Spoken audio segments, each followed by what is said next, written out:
Hi, thanks for joining me on Solution Saturday. I'm Brenda Yoho, and this is part two of how to help your kids get ready for school. So, if you missed part one, you can see it. It's still there on my YouTube channel. So, I'll recap just quickly. We talked about a couple of the books by the Coveys on 7 habits, but we mainly focused on self regulation. So, I want to share a few more tips about how we can help our kids be better prepared for school. So when we talk about school, we think about the reading, writing, math, those types of things, which all happen, but they don't happen all at the same time. So the kids get breaks during the day, and we talk about transitions. That's what we do in school. We transition from one activity to the next. And sometimes that can be difficult for kids.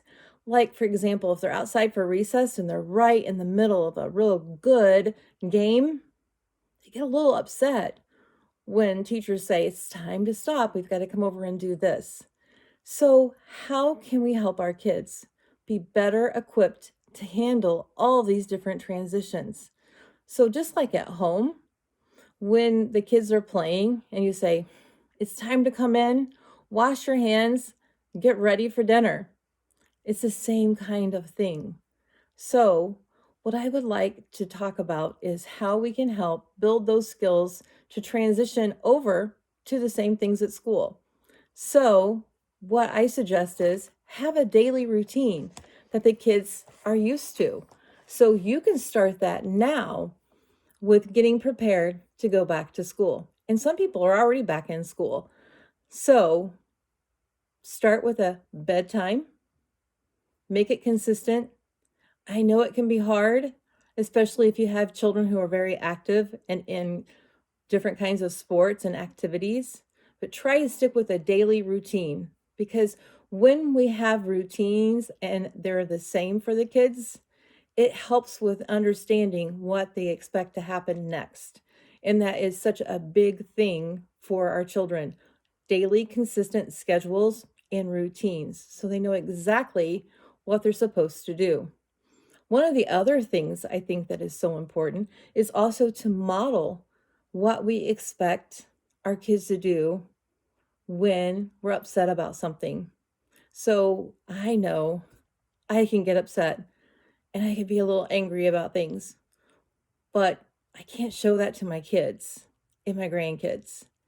So I have to really model for them so they can see I have to take a time out. I have to deep breathe and let it out and tell them that you have to take a moment before you speak and before you do. And it's sometimes hard to do, but if we can model it for our kids, it helps them so much. One of the other things is sometimes with your younger kids, uh, when they're really like out of control and they're really upset, I've seen other parents do this. Give them a big hug if they'll let you, and give them a tight hug. And keep that hug until you can feel their body relax a little bit. Just stop talking to them because that's not going to help anything. Just give them that tight hug. And then when you feel their body releasing, then they've kind of had their moment and they're over it. And then tell them that they're safe. So it's so important for them to know that they're safe. So talk about safety. What does it mean to feel safe? Talk about emotions. Talk about what it means to feel good. Let them know that it's okay to have those feelings, but it's not okay to yell, scream, kick their feet, throw things, any of those things that they may or may not be doing. But just talk about those things so they understand and they can place that into their mindset. They need to have those conversations. They need to have those experiences. They need to know that it's okay to have emotions, but it's not okay to put other people in danger or to make other people not feel good. So, those are conversations that we can have at home now and preparing them for school. Now, there could be other people that will trigger them. And so we need to talk about how to handle that because I'm going to say bullying is still in existence, and it's out there, and it's out there bigger than it ever has been before. And here's why I think that it is. Because, see, when I was growing up, I was bullied. But see, I didn't have a phone, a device, or any kind of electronics. So when I left school, I left my bullies behind. But see, now the kids are bringing those bullies home with them, into their home, into their bedrooms.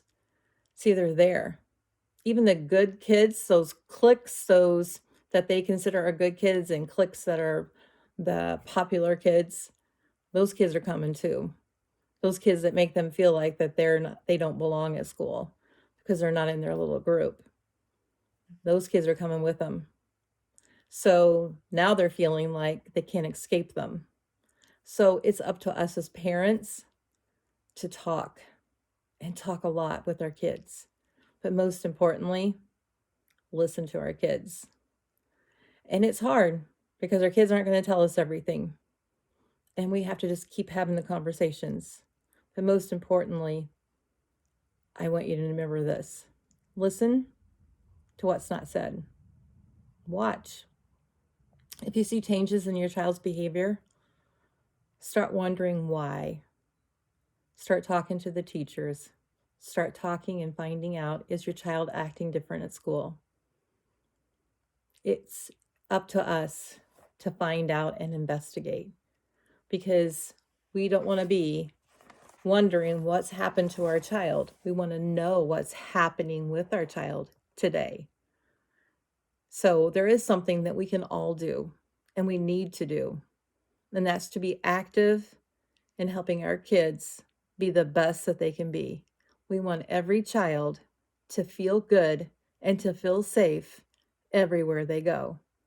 Now, when I say those words, I know the big elephant in the room is, how can I possibly say that kids can be safe at school when we have all of these other things going on? We have all this violence.